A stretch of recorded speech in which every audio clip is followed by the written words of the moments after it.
Praise the lord. అందరికీ వందనాలు.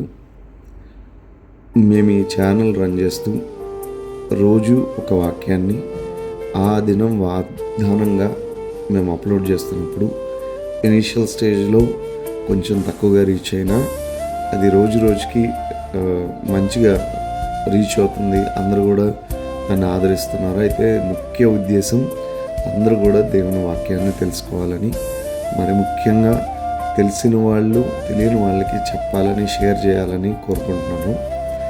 అయితే ఈరోజు ఈ ఆడియో నేను ఎందుకు చేస్తున్నానంటే, మనం కొత్త వాళ్ళు అంటే ప్రార్థన గురించి తెలియని వాళ్ళు తెలుసుకోవడానికి, లేదా అసలు ప్రార్థన ఎలా చేయాలి అని తెలియని వాళ్ళకి మనం క్రైస్తవులుగా వాళ్ళకి ఎలా హెల్ప్ చేయొచ్చు, అలాగే ఒకవేళ అడగటానికి ఇబ్బంది పడినా, మొహమాట పడినా వాళ్ళైనా ఈ ఆడియో ద్వారా విని తెలుసుకుంటారని నేను ఈ ఆడియో అనేది చేయటం జరుగుతుంది. ముందుగా చిన్న ప్రార్థన చేసుకొని మనం ఈ ప్రార్థన యొక్క అర్థాన్ని ఏంటో జస్ట్ 5 పాయింట్స్లో మనం తెలుసుకుందాం. ప్రార్థన. ప్రేమ కలిగిన మా తండ్రి, దయగలిగిన మా దేవ, మీ కృపా రెక్కలతో మమ్మల్ని కాచి కాపాడి ఈ దినమున మమ్మల్ని నడిపించినారు. మీ వాక్యంతో మాకు శక్తిని, బలమును, జ్ఞానమును దయచేసి ఉన్నారు తండ్రి. ఇది మీ ఆత్మ చేత జరిగే కార్యమని పూర్తిగా నమ్ముచున్నాము.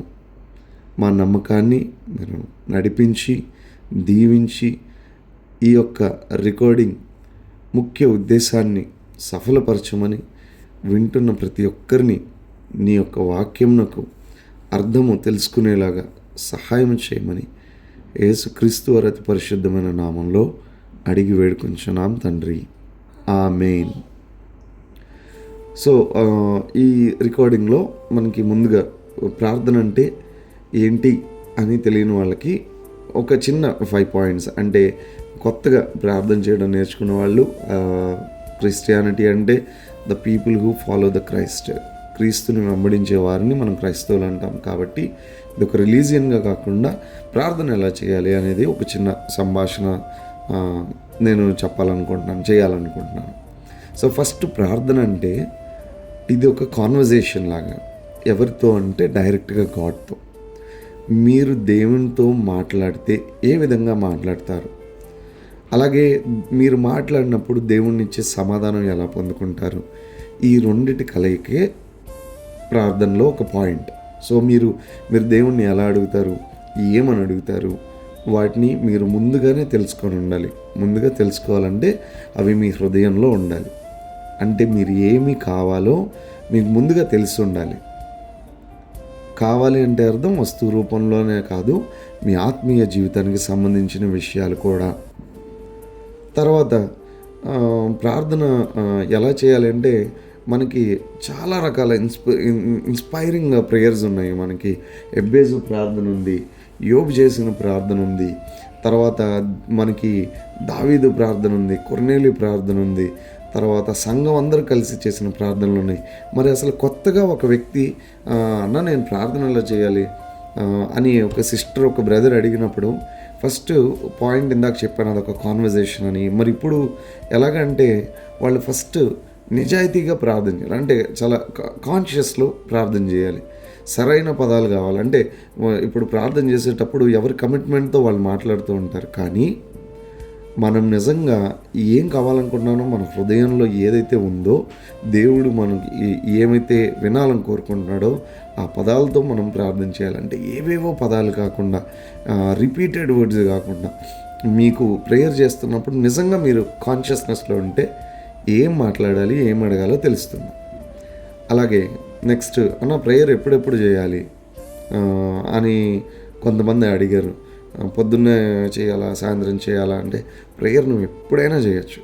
ఎందుకంటే ఇది ఒక డ్యూటీ కదా. నువ్వు పొద్దున్నే 9 వెళ్ళి మళ్ళీ సాయంత్రం 5 వచ్చేయాలి అనేది డ్యూటీ ఏం కాదు. కానీ నీకు ఎప్పుడు ప్రార్థన చేయాలనిపించిందో అప్పుడు చేసేయచ్చు. ఎందుకంటే ప్రార్థన, దేవునితో సంభాషణ అనేది మనకి ఒక వరం లాంటిది. ఎందుకంటే దేవుడు వింటాడు. మనల్ని ప్రేమించి దేవునితో మనం నిరంతరం సంభాషణ చేయొచ్చు. నువ్వు 100 మంది మధ్యలో ఉన్నా కూడా నీకు దేవునితో సహవాసించాల్సినప్పుడు అనిపించినప్పుడు మనసులో ప్రార్థన కూడా చేయొచ్చు, రహస్యమందు ప్రార్థన కూడా చేయొచ్చు. సో ఇది ఒక డ్యూటీ కాదు, నీవు ఎప్పుడైనా చేసుకోవచ్చు. అయిన తర్వాత అన్న మాకు ప్రేయర్ చేస్తే ఇది ఎలా హెల్ప్ అవుతుంది మా స్పిరిచువల్ లైఫ్కి అని కొంతమంది అడిగి, మరి అప్పుడు ఎలా చెప్తామంటే, ఫస్ట్ మనకి లోకంలో చాలా డిస్టర్బెన్సెస్ ఉంటాయి అన్నమాట. ఇప్పుడైతే ముఖ్యంగా యూత్కి అయితే సోషల్ మీడియా అనేది ఒక బిగ్గెస్ట్ డిస్ట్రాక్షన్. వాళ్ళు తొందరగా చెడిపోవాలన్నా, ఆలోచనలు తొందరగా పడిపోవాలన్నా, దేనికైనా తొందరగా అట్రాక్ట్ అవ్వాలన్నా, వాళ్ళకి తెలియకుండా అట్రాక్ట్ అయిపోయే ఏదైనా ఉంది అంటే ఆ వే అది సోషల్ మీడియానే. సో అసలు ఇలాంటి వాటన్నిటినీ తగ్గించుకోవడానికి ఒక మార్గం ఏదైనా ఉందంటే అది ప్రార్థన. కంపల్సరీగా మీరు ప్రార్థన ద్వారానే దీన్ని జయించగలరు. ఎప్పుడు మీకు ఫోన్ చూడాలనిపించిందో అప్పుడు దేవుణ్ణి స్తుతించడం మొదలుపెట్టండి. ప్రార్థనలో ఉన్న ప్రాముఖ్యత మీరే తెలుసుకుంటారు, కంపల్సరీగా తెలుసుకుంటారు. తర్వాత ఇది ఒక ప్రార్థన చేస్తే మాకు అంతా సరైపోతుందా, ప్రార్థన ఇట్లా నేను చర్చ్కి వెళ్ళి ప్రార్థన చేసుకుంటానన్నా, ఇంట్లో కూడా ప్రార్థన చేస్తానన్నా, మరి నాకు అంత సరైపోతుందా అంటే, ప్రార్థన ఎలాంటి సందర్భాల్లో చేస్తామంటే ఎక్కువ ఎప్పుడు కూడా మనం ఏదైనా తప్పు చేసినప్పుడు, లేకపోతే భయం వేసినప్పుడు, ఏదైనా బాధ వచ్చినప్పుడు, ఇబ్బందుల్లో ఉన్నప్పుడు చేస్తాము, సహాయం కోసం చేస్తాం ప్రార్థన. తర్వాత చెయ్యం, తర్వాత అంతా మళ్ళీ న్యూట్రల్గా ఉంటాం. అలా కాకుండా మనకి కృతజ్ఞతకి ప్రేయరే. ఎందుకు కృతజ్ఞత అంటే, అసలు నువ్వు ఈరోజు కళ్ళు తెరిచి నువ్వు సజీవంగా ఉన్నావంటేనే అది దేవుని కృప. సో కంపల్సరీగా ఆ కృతజ్ఞత నీకు ఇచ్చిన వస్తువులను బట్టి, నీకు ఆ రోజు ఇచ్చిన ఆహారాన్ని బట్టి, ఇలా అన్నింటిని బట్టి నీకు అసలు లెక్కలేనన్ని సార్లు మనం కృతజ్ఞత చెప్పుకోవచ్చు దేవునికి. అన్ని మేలు చేశాడు. సో వాటన్నిటినీ తలుచుకుంటూ నువ్వు ప్రేయర్ చేస్తూ ఉన్నప్పుడు నీకు అర్థమవుతుంది నువ్వు ఎంత కృతజ్ఞతగా ఉంటున్నావు దేవుడికి అని.